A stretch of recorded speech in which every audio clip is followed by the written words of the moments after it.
The trap of post-work exhaustion. Picture this scenario, because I guarantee it has happened to you at least once in the last few weeks. The clock strikes 6 p.m. on a Friday. You've just clocked out of a grueling 50-hour work week. You're physically there, sitting on the bus or gripping the steering wheel, but your brain has completely evaporated. In that moment, the idea of stepping into the kitchen to cook a decent meal feels more far-fetched than hiking across a continent. So by reflex, you open a delivery app. You order premium sushi or a hot steak that costs you $60 once you factor in the service fees and tip. You get home, pour a quick glass of high-end whiskey or open a craft beer to take the edge off. You collapse onto the sofa, losing yourself in a mindless show, just to force your brain to stop thinking. You tell yourself, I earned this, I worked hard all week, but from a mathematical standpoint, what if I told you that the price you just paid wasn't just $60? The truth is, that pizza, the fuel you burned on the commute, the sharp suit you wore to the office, and even the sheer stress that forced you to order takeout in the first place. These are all hidden taxes silently eroding your salary by as much as 75%. You think you're selling your time for $40 an hour. But after we perform a forensic audit on your life, the math will prove that your actual take-home pay might be less than $5 an hour. My name is Leo, and I spend way too much time obsessing over the invisible equations that govern our lives. The equations that keep us sprinting on a hamster wheel that's spinning slightly faster than our legs can carry us. If you someone who stares at your paycheck, wondering where the money vanished, or if you feel like you grinding harder in 2026 than ever before, yet your savings remain flat, make sure to hit that subscribe button and give this video a thumbs up. Today, we aren't talking about investing. We're talking about accounting fraud, not one committed by a corporation, but a fraud you are unknowingly committing against yourself every time you accept a job offer based on the gross salary. We are going to calculate your real hourly wage, and I am warning you. Once this number comes to light, you will never look at a price tag the same way again. In business, machinery wears down over time and is depreciated. In your career, the machinery is your brain and your health. When you have to pay for therapy sessions, stress relief supplements, or escape vacations just to recover from your reality, that is a maintenance cost that the company should be paying, but in reality, it's being deducted directly from your pocket. People often talk about lifestyle inflation as a luxury, but there is a type of inflation that is monetary. Just to maintain a job, you have to live in an expensive urban hub to be near the office. You have to own a nicer car to meet clients.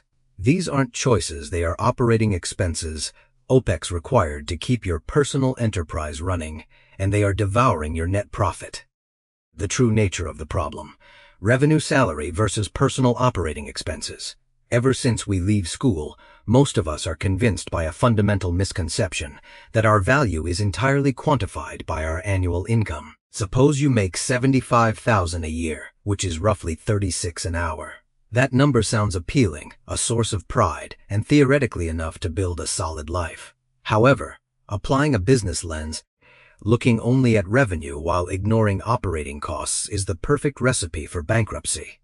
Imagine a restaurant that generates $500,000 in food sales, but spends exactly $500,000 on premises and raw materials. The true value of that business is zero. Ironically, when evaluating our own labor, we fixate on revenue salary and completely forget the cost of goods sold. Here, the goods are you, your time, and your vitality. And the price of selling yourself to an employer is actually far more expensive than you think. Let's perform a realistic and rigorous audit of a typical employee in today's economy. Marcus earns an ideal wage of $36 an hour. Yet, before that money even lands in his bank account, the tax system intervenes. After deducting federal, state, and social security taxes, that 36 quickly evaporates to about 27. That's just the surface-level math everyone sees. Next, we must account for the job maintenance costs. The money Marcus is forced to spend just for the privilege of keeping his position. Commute cost. Every year, an employee spends thousands of dollars on fuel, vehicle maintenance, and insurance just to transport themselves to the money printing machine, the office. If Marcus spends 45 minutes driving each way, that is direct wear and tear on a vehicle he primarily uses just to get to work. If he takes the subway, It's the cost of a monthly pass. Conservatively estimated, this costs Marcus about $5,500 a year. Appearance cost. Marcus can't wear pajamas or shorts to the office. He needs proper business attire, premium dry cleaning services, and grooming expenses to maintain a professional look. This is an unavoidable mandatory investment. Convenience tax. This is a massive financial loophole, because Marcus is tied to the office from 8 a.m. to 6 p.m. He has to buy lunch out 3 times a week due to a lack of time and energy to meal prep. He has to buy 7 coffees to force his brain to stay awake through exhausting 3 p.m. meetings. He has to pay for a dog walker because he's not home. These are expenses that would never exist if he didn't work. Essentially, Marcus is paying to work. Health degradation cost. Sitting immobilized in front of a computer screen for 8-10 hours a day creates health debts. Marcus starts having to pay for physical therapy for neck and shoulder pain, buy expensive ergonomic chairs for work-from-home days, or gym memberships just to repair the bodily damage caused by the nature of office work. Opportunity cost of time. The exhausting hours stuck in traffic and the drained evenings are permanently stolen time. If not depleted by his job, Marcus could have used that time to learn a new skill, build a side hustle, or invest in his mental health intangible assets that yield a much higher return than a fixed salary.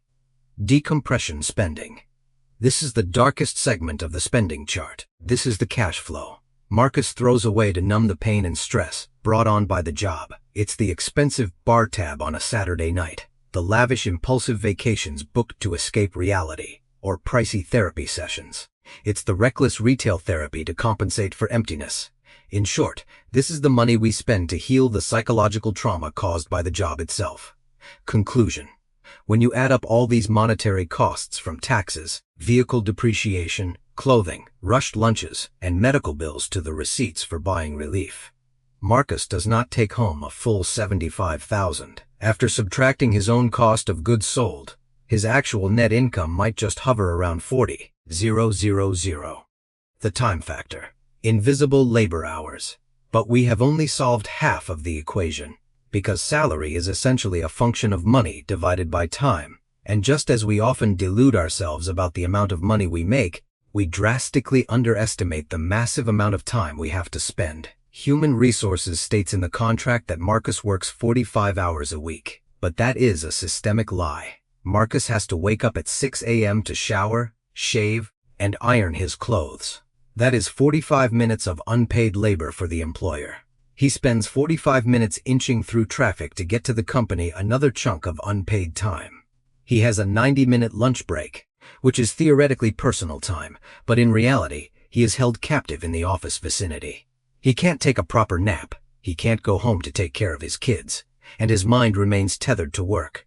Then, he spends another 45 minutes stuck in traffic to get home. When he walks through the door, he spends an additional 1 hour just to decompress, staring blankly on the sofa, complaining to his wife about his terrible boss, or anxiously and aimlessly scrolling through his phone.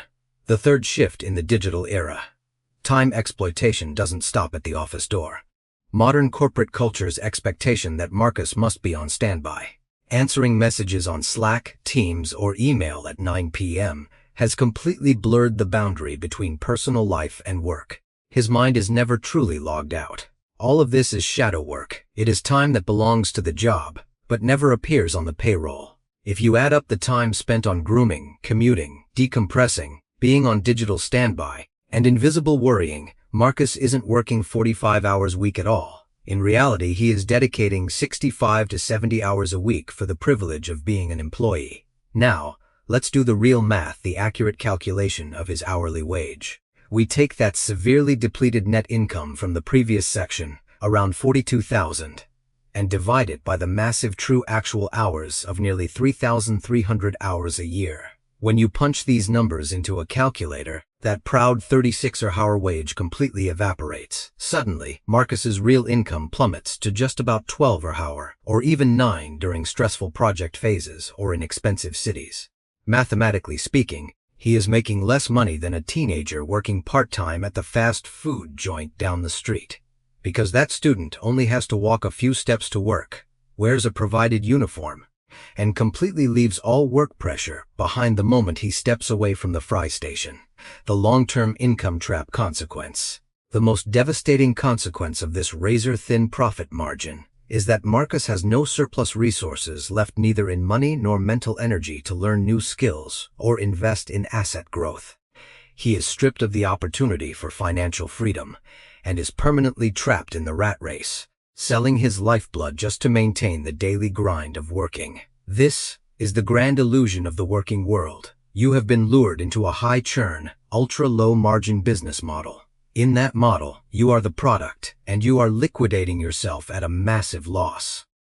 Shifting the paradigm. Time is life. You might be thinking, great Leo, now I realize I'm broke, and my job is miserable. Thanks for rubbing salt in the wound. But hold on, the purpose of this math isn't to dishearten you or make you pessimistic. On the contrary, it's meant to awaken a fierce drive within you, and most importantly, to help you optimize your life. Once you figure out your true hourly wage, your entire worldview on consumerism will radically shift. This is the core philosophy inspired by the book Your Money or Your Life, and it is the ultimate antidote to the disease of chronic brokenness. Suppose that after factoring in all hidden costs, your real income is only $15 an hour. The next day, you walk into a mall and spot a smartwatch priced at $300. The price tag says $300. But your brain now requires a translation algorithm. That isn't $300. That is 20 hours of your life. That's 20 hours of inching forward in gridlocked traffic, of biting your tongue while dealing with high-pressure emails, of missing family dinners. Is that watch truly worth 20 hours of endurance? Suddenly, the answer is almost always no, the energy drain. Furthermore, we often forget a brutal truth. Those 20 hours aren't just physical time. They represent the hours when you possess peak energy and mental clarity, when you trade the prime hours of your youth for depreciating consumer goods. You leave nothing but exhaustion for yourself and your family. You aren't just paying with hours on a clock, you are mortgaging your actual quality of life and mental well-being. The golden handcuffs trap and the abyss of opportunity cost. This practical math simultaneously exposes the trap of the golden handcuffs. We often readily say yes to promotion opportunities that offer higher salaries, without realizing they come with exponentially increasing hidden costs. Let's say you get promoted to director with a raise of 12,000 €. Sounds enticing, right? But what's the reality? Now you have to work overtime every night, leading to a constant reliance on expensive takeout. You have to upgrade your wardrobe with sharper, pricier suits. You need to buy a new car because it's inappropriate for someone in your position to take the bus anymore. Escalating stress forces you to splurge on luxurious vacations just to heal. When you do the math, your real hourly wage after the promotion might actually decrease significantly. More money is flowing through your bank account, but you're keeping less of it, all while sacrificing almost your entire personal life to earn it. Lifestyle creep. At the same time, this trap brings about lifestyle creep. Society implicitly expects that as your job title grows, your standard of living must ostentatiously match it. This vicious cycle forces you to run continuously on a financial treadmill. The more you earn, the more you spend to keep up appearances, pushing the day you achieve true freedom further out of reach. Finally, beneath all of this lies a terrifying opportunity cost. When you burn your money on the costs of going to work, commuting fees, fast food, convenience, you are robbing your future self of the power of compound interest. Take, for example, the 5 smoothie you buy every morning simply because you're too exhausted to prep it at home. If you invested that small daily amount at an annual return of 8% over 20 years, the final figure would amount to over $85,000. You aren't just drinking a smoothie, you are swallowing your retirement fund. You are drinking away your own freedom. The solution: optimizing life efficiency. The current financial system operates on your exhaustion, ensuring you're too drained to do this profit and loss math. They want you to become a passive consumer of your own life. They plant the cliché thought in your head that I'm making good money, so you confidently keep signing leases for expensive apartments and financing luxury cars. This invisibly traps you in a brutal cycle. You are forced to endure the job to pay for the things you bought just to comfort yourself from the stress of that very job. So, What is the way out? How do we break this toxic equation? The answer isn't as extreme as handing in your resignation tomorrow and moving into the woods to live off the grid. We need to be realistic, because monthly bills are real. The core solution here is to ruthlessly optimize your real hourly wage. From now on, make this your new metric for success. Not a flashy gross income, but time efficiency. Ask yourself, can you negotiate with your boss to work remotely 3 days a week to save 3 hours of traffic and $50 in gas money every week? If successful, you've just given yourself a massive raise without the company spending an extra dime. Can you start prepping your lunches over the weekend to minimize the cost of goods sold for going to work? Can you move closer to the office? Can you stop caring about coworkers scrutinizing the brands of clothes you wear? Remember, every dollar cut from work-related expenses is a dollar of pure freedom. Automation and technological leverage. Don't just stop at cutting back. Find ways to buy back your time using technology. There are manual tasks that take hours.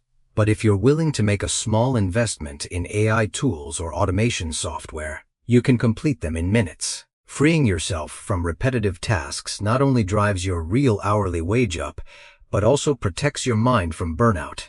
But the greatest shift must be psychological.